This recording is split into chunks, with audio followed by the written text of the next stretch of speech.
The following is a Thorpe TV production brought to you in cooperation with Jack Thorfinson.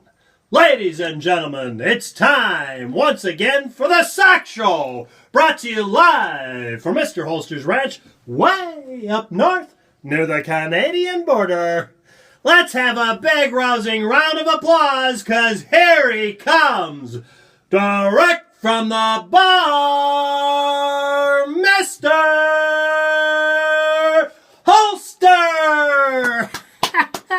He's coming from a bar again. Wow, what a surprise! Guy's such a bum. He's a lush, man. I tell you, I've never seen anybody drink as much. Oh, Mr. Holster, hey, that's me. Howdy, Parge. Yeah, it's me, Mr. Holster, and Jack. Jack, seriously, Jack, you got to move to the director's chair, Jack. I can't possibly do the show. I can't. Yeah, they can't see me. What do you mean that's good? There you go, Jack. Just sit down there and relax. And hold the cue cards up high this time. Howdy, Parge. Yeah, it's me, Mr. Holster. And Jack. Let's see what Jack got out for us tonight. Flipside Red IPA from Sierra Nevada Brewing Company. Okay. Sierra Nevada Brewing Company, Chico, California, and Mills River, North Carolina. Really, Jack, we don't have any. We don't have breweries around here. You got to be importing it from La La Land.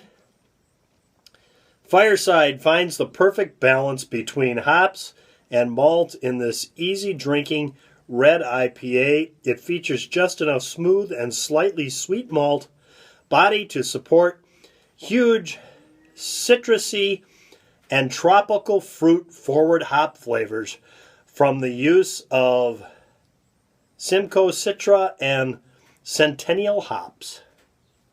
All right. And it is, yeah, there. I don't see any information on the. 6.2% alcohol by volume, but it doesn't say anything about the bitter units of bitterness, Jack. Okay, well, we'll pop the top on this one, as Machine Gun Kelly would say. There we go. Well, we'll let you smell the cap. I don't know if it'll get you anywhere on this deal, but there it is. Well, actually, you can smell it. Let's pour a little in the old ranch beer glass. Oh my gosh, Jack.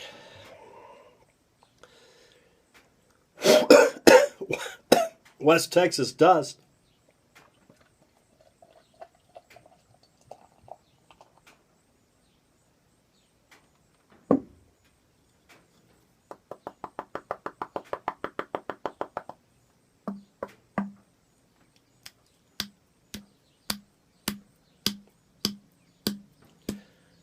You only get 2 a day. You got to get every drop out, guys. Well, here we go. To the sunny slopes of long ago.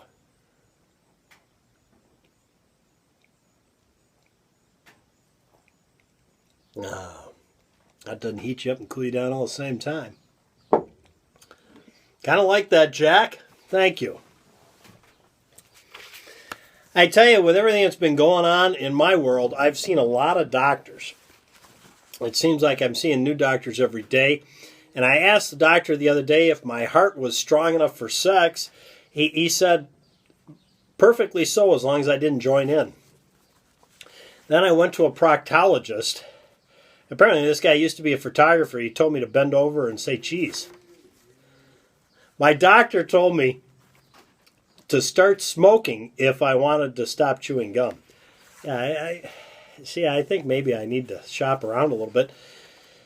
They referred me over to a psychiatrist to try and evaluate my mental, my frame of mind due to my ailment. And I decided, well, if I've got to go to this guy to be analyzed, I might as well get a little a little free advice out of them and maybe solve some of my other problems. So the first thing I said to the doctor, as I've gotten older, I've started to feel that I'm really kind of ugly. And the doctor looked at me and said, well, lie down on the couch, face down, and we'll talk about it. I told the doctor I have suicidal tendencies, and he made me pay in advance. When I was a kid, we were so poor that on my 10th birthday, my mother showed me a picture of a cake. Yeah, I spent all day long trying to blow out the candles. There's these two guys at the funny farm. The first guy says to the second guy, says, I think we can get out tonight. And the guy says, really? How? He says, well, we'll climb over the wall. How are we going to do that?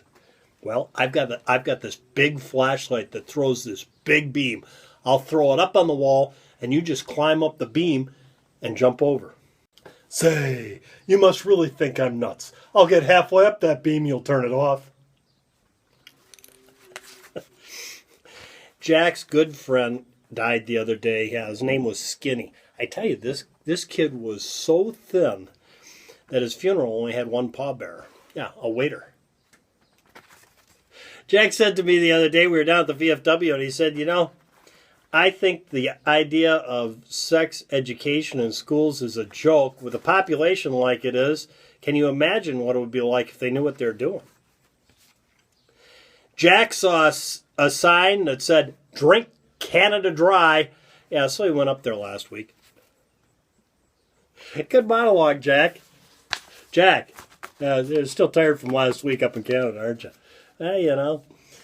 This is what we're looking at tonight, guys. Yeah, I got the SIG 1911 out, which is what we talked about last week on the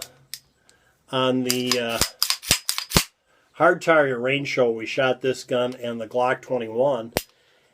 And last week on this program, we talked about the Glock 21 as we led up to that program. So I thought this week I'd get this out and show it and talk about it. It's got an 8-round magazine, and these magazines by SIG really are working well for me. I've had no issues with any of them, and you can pick them up for $19 a piece, and they do have that, because they're 8-round affairs. They've got that nice bumper pad on the bottom, which aids when you drop it free, which you should do when you're training. Yeah, always train and practice the way you'll actually use the firearm in real life. And to that point, I'm going to tell you this brief story from years ago. There was a detective, off-duty detective, and he was carrying a revolver back in the day, a snub-nosed revolver, and he got in an incident where he had to use his revolver, and he discharged the entire cylinder, dropped the rounds, and reloaded. And when they got there at the scene of the incident and started the investigation as to what happened and everything, talked to the gentleman and asked him how many shots he fired. And he says, the fellow says to him, are you sure you shot 6 times? He goes, oh yeah, I am. And he reached in his pocket and he pulled out 6 empty rounds. He had reloaded but hadn't shot again, so the revolver was full, but he had the 6 empty shells in his pocket. And here's the point of the story is he used to go down to practice to the shooting range, and he didn't want to have to pick up the empty casings. So when he practiced and he did his reloads, he'd always dump the rounds in his hand and put them in his sport coat. So instead of doing a reload the fastest possible manner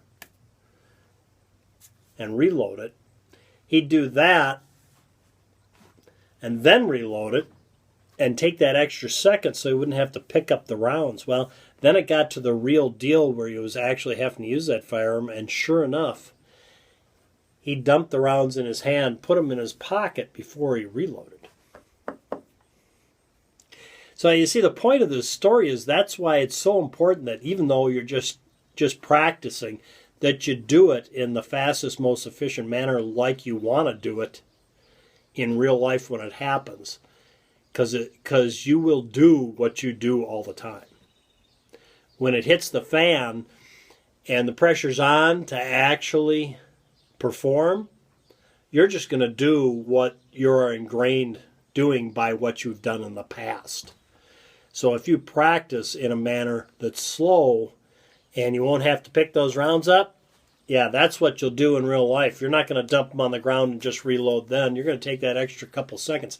Now, fortunately, by the time he reloaded, the incident was over and the bad guy was lying on the ground. But if he would have needed to put more rounds down range, he would have added a lot of time in between those shots.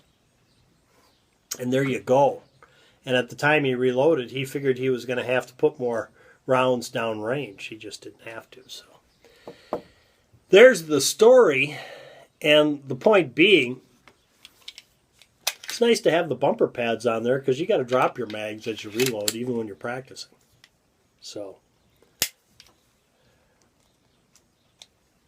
very nice gun. 8-round magazines, 5-inch barrel. It's a full-size 1911. All stainless steel except for the few components that aren't, that have some sort of nickel plating on them. And you can see those components. The exterior extractor, main takedown,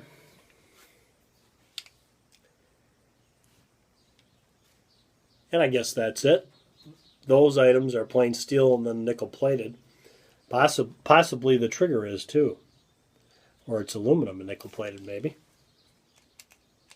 I don't think so. I think it's steel. I think it's a MIM steel part. At any rate, whatever the case may be, these are the things that you compromise in life. The SIG 1911s are nice, but you know, in the realm of 1911s, they aren't particularly real expensive. You're going to have to pay $1,000 to get a good 1911. There's no way around it. And to get an exceptional one, you're up in $3,000. Of course, the ones that aren't custom outfits, the Dan Lessons, are going to be around $1,500 to $2,000, somewhere in there. And you get a very, very nice firearm that's right up there, I say, with the custom Wilson Combats, Ed Brown, whatever. These, however, they give you a lot of options. You get a lot of goodies on them, and you have no problem picking up for $1,000.